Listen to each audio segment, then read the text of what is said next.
বন্ধুরা, আজও অনেকেই মনে করে যে চাষবাস ও পশুপালন আর লাভজনক ব্যবসা নেই। তাই পড়াশোনা শেষ করে দূরে কোনো শহরে চলে যাওয়াকে তারা একমাত্র বিকল্প বলে মনে করে। কিন্তু সত্যি কথা হলো, প্রচলিত পদ্ধতির বদলে যদি বৈজ্ঞানিক উপায়ে কৃষিকাজ ও পশুপালন করা হয়, তাহলে তা অনেক বেশি লাভজনক এবং তুলনামূলকভাবে কম ঝুঁকিপূর্ণ ব্যবসায় পরিণত হতে পারে। ছাগল পালন বা মুরগি পালন খুব কম পুঁজিতেই শুরু করা সম্ভব। আবার সময় মতো টিকাকরণ, কৃমিনাশক, ওষুধ প্রয়োগ, সুষম খাদ্য এবং সঠিক ব্যবস্থাপনার মাধ্যমে লাভ যেমন বাড়ে, তেমনি ব্যবসাও আরও স্থিতিশীল হয়। চলুন জেনে নেওয়া যাক কীভাবে বৈজ্ঞানিক চিন্তাভাবনা, সঠিক সিদ্ধান্ত এবং বাস্তব অভিজ্ঞতা কৃষিকে একটি সফল ও লাভজনক ব্যবসায় পরিণত করতে পারে। সায়েন্টিফিক ফার্মিং মানে স্ট্রঙ্গার ফিউচার, মানে ভবিষ্যৎটা আরও ভালো হয়ে উঠবে সায়েন্টিফিক ফার্মিং যদি আমরা করি। ফ্রম ট্র্যাডিশনাল টু সায়েন্টিফিক, যেটা আমরা এতদিন ধরে করেছি পুরনো দিনের হিসাবে, পুরনো প্রজন্মের হিসেবে আমরা যে কাজগুলো অতীতে করেছি সেটাকে যদি নকল করি তাহলে সেটা ট্র্যাডিশনাল, আর বিজ্ঞানসম্মত করলে সায়েন্টিফিক। তো আমরা যদি অতীতে যেমন করা হতো সেইভাবেই করি তাহলে সেটাকে ট্র্যাডিশনাল বলছে। তাতে কি থাকছে? আনসার্টেনিটি, অনিশ্চয়তা থাকছে এবং প্রসপারিটি থাকবে না, তাতে উন্নতিটা হবে না, আমরা ভালো মতো চাষবাস, বেশি উৎপাদন কোনোটাই সম্ভব হবে না। সায়েন্টিফিক নলেজ ইনক্রিজেস প্রোডাক্টিভিটি, মানে বিজ্ঞানসম্মত যে জ্ঞান সেটাই আমাদের উৎপাদন বাড়াবে। এবং শুধু তাই নয়, আমরা যখন ঠিকমতো টিকাকরণ করব, সব কিছু করবো, তাতে ডিজিজ, রোগব্যাধি কমে যাবে, লস কমে যাবে, প্রাণী বা তার মৃত্যু কমে যাবে। তাহলে আমাদের বিজনেসে, যে চাষবাসের যে বিজনেস, তাতে আমাদের লাভের পরিমাণ বাড়বে, গ্রোথও বেশি হবে। বিভিন্ন রকম কৃমিনাশক এইসব ওষুধ যখন আমরা খাওয়াই, অ্যানিমেলের গ্রোথ বেটার হয়, তার মানে সেখানেও আমরা লাভটা বেশি পাবো।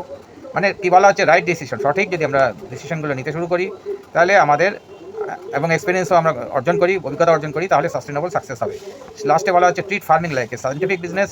ফার্মিংটাকে একটা বৈজ্ঞানসম্মত ব্যবসা মনে করতে হবে, not just a tradition. Tradition মানে পুরোনো দিনের হিসেবে যে আমরা যেটা করতাম পুরোনো দিন, মানে সঠিক সেইভাবে নকল করা, সেটা না করে বিজনেস মনে করে এগোতে হবে। এখানে কি বলা হচ্ছে, লো ইনভেস্টমেন্ট হাই পোটেনশিয়াল, মানে এখানে আমাদের ইনভেস্টমেন্ট কম করার কথা বলা হচ্ছে। আমরা কম ইনভেস্টমেন্টেই অনেক কিছু করতে পারি, সেই মানে পোটেনশিয়াল মানে সম্ভাবনাটা, অনেক কিছুই আমরা করতে পারি। তাই বলা হচ্ছে যে স্টার্ট স্মল, ছোট্ট করে বিজনেসটা শুরু করতে হবে। ফার্মিং টার্মিং যাই করবো, সায়েন্টিফিক ফার্মিংয়ের কথাই বলা হচ্ছে। এবং সেটার জন্য আমাদের বিজনেসে কিন্তু আমরা অল্প পয়সা প্রথমে লাগাবো, পুঁজি কম লাগাবো, গ্রো বিগ, কিন্তু আমরা ক্রমে বড় হতে থাকবে এটা। তাই বলা হচ্ছে কি step, start with goat or poultry farming at low capital. Low ক্যাপিটালে যেগুলো করাইতে পারে, যেমন পোলট্রি, গোট ফার্মিং, এগুলো কম পয়সাতেই শুরু করা সম্ভব। Gain knowledge and experience step by step, আমরা ধীরে ধীরে জ্ঞানটাও বাড়বে, অভিজ্ঞতাও বাড়বে, তাতে আমাদের কাজটা আরও সুন্দর হয়ে উঠবে। ইভেন ইফ লসেস হ্যাপেন, যদি কোনো কারণে লস হয়, যেটা প্রথম দিকে শুরুতে হওয়ার সম্ভাবনা থাকে, কারণ সব জ্ঞান সবার সব কিছুতে নাও থাকতে পারে, এবং সেই জন্যই লো ইনভেস্টমেন্টের কথা বলা হয়েছে। মানে অল্প পয়সা যদি আমি লাগাই তাহলে ক্ষতি যদি হয় সেটা অল্প হবে, অল্পের উপর দিয়ে আমাদের ক্ষতিটা হবে। ইভেন ইফ লসেস হ্যাপেন, যদি ক্ষতি হয়, অ্যামাউন্ট ইজ স্মল, তাতে কম টাকাই ক্ষতিগ্রস্ত হবে, ইউ ক্যান স্টার্ট এগেন, তাহলে আমরা আবার পরে শুরু করতে পারবো। কিন্তু একসঙ্গে অনেক টাকা নিয়ে শুরু করলে যদি ক্ষতি হয়, সেই ক্ষতি মেকআপ করা বা আবার শুরু করা খুব কঠিন হয়ে পড়বে। তারপর বলা হচ্ছে, যেটা একটা ইম্পর্টেন্ট ব্যাপার, ডাইভার্সিফাই। যেমন স্মল ক্যাপিটাল লাগানোর কথা বলছে, লো ক্যাপিটাল, লো ইনভেস্টমেন্ট। যেমনি আরেকটা পয়েন্ট, ডাইভার্সিফাই অ্যাক্রস ক্রপস, মানে একই জিনিসের ব্যবসা না করে আমরা একাধিক জিনিসের করবো, তাহলে কোনোটা লাভ হলো, কখনো কখনো যদি কোনোটা ক্ষতিও হয়, সেটা অন্যান্যগুলো অনেকগুলো লাভের থেকে মেকআপ দেবে। তাই বলছে ডাইভার্সিফাই অ্যাক্রস ক্রপস, বিভিন্ন ক্রপ মানে বিভিন্ন শস্য হতে পারে। অ্যানিমেলস, বিভিন্ন অ্যানিমেল, যেমন এখানে আমরা ফটোতে যেটা দেখছি, সেটা হচ্ছে মুরগি আছে, গোট আছে, ডেয়ারি আছে, ফিশ আছে, 4-5 রকম, অনেক রকম দেখানো হচ্ছে। অ্যান্ড আদার প্রডিউস, তার মানে ক্রপস, অ্যানিমেল, আদার প্রডিউস। আদার প্রডিউস হতে পারে যেমন ঘাস টাসের চাষ হতে পারে, ছাগল বা গরুর জন্য তার খাদ্য হিসেবে যে ঘাসের চাষ, সেগুলো হতে পারে। আদার মানে যেগুলো ফডার বলে, সেগুলো হতে পারে। আদার প্রডিউস টু রিডিউস রিস্ক, মানে আমরা শেষে গিয়ে সার্কেলের মধ্যে দেখতে পাচ্ছি কত রকম ভ্যারাইটি সম্ভব। মানে এখানে মোটামুটি একটা আইডিয়া দেওয়া হচ্ছে, তাতে fish farming, poultry, goat, dairy, তারপর ক্রপ কাল্টিভেশন, বিভিন্ন রকম শস্যের চাষবাস হতে পারে, তারপর ভেজিটেবলেরও হতে পারে। মেনি সোর্সেস অফ ইনকাম, মানে মোর সিকিউরিটি। যখন আমরা অনেকগুলো জায়গায় চাষবাস করবো, বিশেষ করে ক্রমে প্রথমে একটা দিয়ে হয়তো গোট ফার্মিং দিয়ে শুরু করলাম বা পোলট্রি দিয়ে শুরু করলাম, কিন্তু ক্রমে একাধিক বিজনেস আমরা ঢুকে গেলাম। মেনি সোর্সেস অফ ইনকাম মানে মোর সিকিউরিটি, তাতে সিকিউরিটি আমাদের বেড়ে যাবে, মোর প্রসপারিটি, তাতে আমাদের সাফল্য বা সম্পন্নতাও আমাদের ক্রমে বৃদ্ধি পাবে। এখানে আমরা কি দেখতে পাচ্ছি, science makes farming profitable and stable, মানে বিজ্ঞানের প্রয়োগের ফলে ফার্মিংটা লাভজনক হয় এবং স্টেবল, মানে লাভটাও মানে স্টেবল, মানে একদম মোটামুটি ঠিক মতো হয়। কোনো বছর বেশি হলে, কোনো বছর খুব কমে গেল, তা হয় না। এর মধ্যে কিছু স্টেপ বোঝানো হচ্ছে সায়েন্টিফিক ফার্মিং জিনিসটা ঠিক কেমন। ছাগলের উদাহরণ দিয়ে দেখানো হচ্ছে, ছাগল পালন দিয়ে। টাইমলি ভ্যাকসিনেশন, এই ছাগলের বিভিন্ন রকম টিকাকরণ সম্ভব। ভ্যাকসিনগুলো ঠিক সময় দিতে পারলে, দেওয়া হলে, তাতে ছাগলের রোগব্যাধি সাংঘাতিকভাবে কমে যায়। মানে ছাগলের মৃত্যু, reduces disease and kid mortality, ছাগলের বাচ্চার মৃত্যু ভীষণভাবে কমে যায়। যখন ছাগলের বাচ্চাগুলো আর মরবে না, তখন ন্যাচারালি বিজনেসটা লাভ হবে, কারণ ছাগলের বাচ্চা মরে গেলে তখন চাষির অনেক লস হয়। সেই জন্য অনেক যারা ট্র্যাডিশনালভাবে করে তাদের অনেক সময় লাভ হয় না, ক্ষতি হয়, কারণ তাদের বাচ্চাগুলো সেভাবে বাঁচে না সবকটা। কিন্তু যদি কিড মর্টালিটি সাংঘাতিকভাবে কমে যায়, যদি ভ্যাকসিনেশন করলে সেটা হবে, তাহলেই আমার বিজনেসটা আমার প্রফিটেবল হচ্ছে এবং স্টেবল হচ্ছে। তারপর দ্বিতীয় পয়েন্ট কী বলছে, রেগুলার ডিওয়ার্মিং। এখানে কৃমিনাশক ওষুধ দেওয়ার কথা বলা হচ্ছে। ছাগলের বাচ্চা এবং ছাগলদের একটা নিয়মিত শিডিউল অনুযায়ী একটা দেওয়া হয়, ওই কৃমিনাশক ওষুধ খাওয়ানো হয়, যেগুলো খাওয়ালে কী হবে, শরীরের গ্রোথ হবে। কারণ কৃমি পেটের মধ্যে থাকলে ছাগল যেগুলো খাবে, তাহলে বাচ্চা যেগুলো খাবে সেগুলো সেই কৃমি অনেকটাই খেয়ে ফেলবে, ফলে তাদের গ্রোথ অনেক স্লো হবে। তাতে কী হবে, প্রফিট কমে যাবে, এমনকি লসও হতে পারে স্লো গ্রোথের জন্য। কিন্তু যদি রেগুলারলি ডিওয়ার্মিং করে এবং তার সঙ্গে নিউট্রিশিয়াস ফিড, আমরা যদি খাবার দাবারের যে প্রোটিন ভিটামিন এইগুলোর ব্যাপারগুলো যদি ঠিকমতো বুঝে নিই, সেই অনুযায়ী তাদের খাবারের ব্যবস্থা করি, তাহলে কী হবে, ফিডটাও সেরকম উন্নত মানের হবে। কারণ আমরা সেটা জেনে যাচ্ছি, এনশিওরস ফাস্ট গ্রোথ। যখন সঠিক পুষ্টিকর খাবার দেওয়া হবে, ভ্যাকসিনেশন করা হবে, ডিওয়ার্মিং করা হবে, তখন সব কিছুই মানে ঠিকমতো এগোবে। Clean housing, proper care and management. আমাদের হাউসিংটা পরিষ্কার পরিচ্ছন্ন রাখতে হবে। সেখানে পরিষ্কার পরিচ্ছন্ন না থাকার জন্য নোংরা সাথে এমন কিছু পরিবেশে রাখলে তো সেগুলো তাদের রোগ ব্যাধি হয়ে যাবে এবং তখন ছাগলগুলো অসুস্থ হবে এবং মারাও যেতে পারে। তো তার মানে আমাদের এই জিনিসগুলো সাইন্টিফিক ফার্মিংয়ের মধ্যে পড়ছে। আমরা সব কিছু যদি ঠিকমতো করি, তখন কী হবে, আলটিমেটলি তাদের গ্রোথ হবে, তাদের অসুস্থ হবে না, তারা মরবেও না, সবই আমরা বাজারে বিক্রি করতে পারবো ভালো দামে। তারপরে লাস্টে কী বলছে, ফিভার ডেজ। যখন মৃত্যুই ধরি অনেকটা কমে যাবে, তারপর বেটার গ্রোথ হবে, খুব দ্রুত বাড়বে, তাদের গ্রোথ হবে, বডি ওয়েট বাড়বে, higher and more stable profit, তাতে বেশি প্রফিট হবে এবং প্রফিটটা স্টেবলও থাকবে, মানে প্রত্যেক বছরই ভালো প্রফিট হবে মোটামুটি।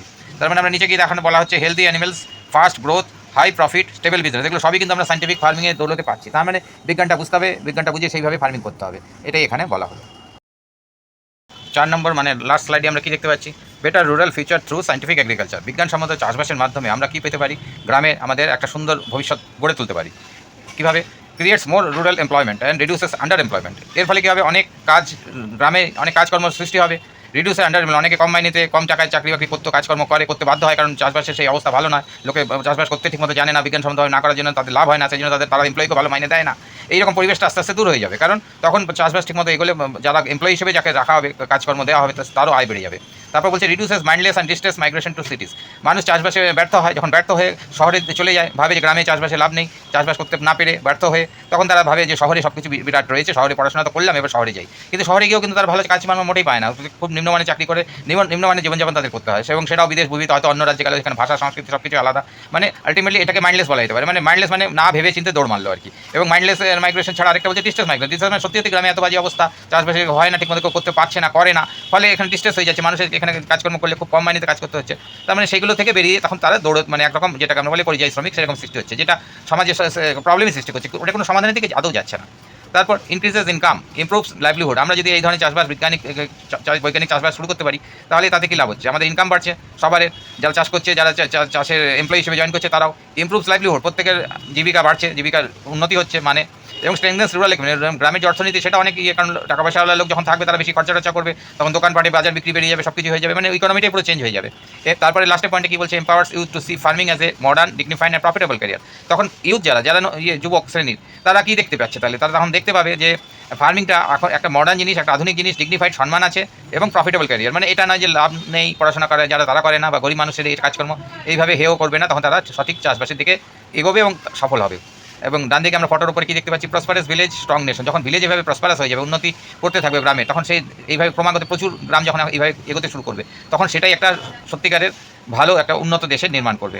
নিচে কি বলছে, right knowledge, modern methods, hard work. তার মানে এখানে আমাদের নলেজটা দরকার হচ্ছে, বিজ্ঞানসম্মত যে ইয়েগুলো জানকারিগুলো আমাদের লাগছে, সেগুলো যখন আমরা জেনে যাচ্ছি, মডার্ন মেথডসগুলো জানছি, কীভাবে বৈজ্ঞানিক সাইন্টিফিকভাবে এইগুলো কাজগুলো করা হয় কোনো কাজ চাষবাসের, এবং কিছুটা হার্ডওয়ার্কও আছে এর মধ্যে, যে কাজ করতে যারা ভালোবাসে না তাদের ক্ষেত্রে এটা প্রযোজ্য হচ্ছে না, হার্ডওয়ার্ক, তখন এই প্রসপারাস রুরাল ইন্ডিয়া হচ্ছে। তার মানে রাইট নলেজ, মডার্ন মেথডস আর হার্ডওয়ার্ক, এই তিনটে মিলে একটা প্রসপারাস রুরাল ইন্ডিয়া, মানে গ্রামের অর্থনীতি একটা সুন্দর গ্রামের সৃষ্টি হচ্ছে, এবং এবার প্রচুর গ্রাম যখন সৃষ্টি হবে, তখন পুরো দেশই এগিয়ে যাচ্ছে। আমাদের স্লাইড শো এখানেই শেষ হলো। কেমন লাগলো কমেন্ট করে অবশ্যই জানাও। এইসব ভিডিও গ্রামীণ এলাকার স্টুডেন্টদের জন্য বানানো, যাতে তারা জীবনের সঠিক দিক নির্দেশ খুঁজে পায় ও সফল হয় সহজে। পড়াশোনাতে সবাইকে ভালো হতে হবে তার কোনো মানে নেই, সঠিক গাইডেন্স সঠিক সময় পেলে জীবনে সুপ্রতিষ্ঠিত হওয়া আদৌ কঠিন কিছু নয়। ধন্যবাদ।